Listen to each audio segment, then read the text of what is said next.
Sådan så. Direktøren for det hele. Jeg er skuespiller. Du skal jo forestille det her firmas direktør, ikke? Den rigtige direktør, han er ikke tilgængelig. Jeg skal holde det hemmeligt. Hej. Så mødes vi endelig. Det er mig, der er direktør. Fortæl mig noget om, hvad det er, IT. Det er jo fuldstændig uigennemskueligt. Så er det jo godt, du er sådan en god skuespiller. Vi synes, du har et troværdighedsproblem. Så har jeg jo ikke en chance. Nu skal de kuse. Så har du styringen. Er du 100% idiot? Så vi har da alle sammen snakket om hundredvis af gange, at det hele ville være noget nemmere uden den skide direktøren for det hele. Nå, hvad så? Skal jeg så afsløres, eller hvad? Det gør du. Du skal bare lige holde ud og bage mere, så.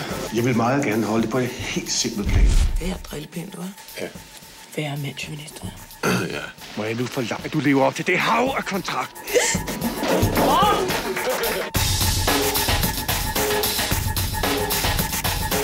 Du kan godt indrømme det. Pisse er så følsom. Det var godt så. Direktøren for det hele har sagt det. Min lille baby. Det er jo noget pis. Det er noget pis. Ja, det er. Pis. Pis. Nogle spørgsmål?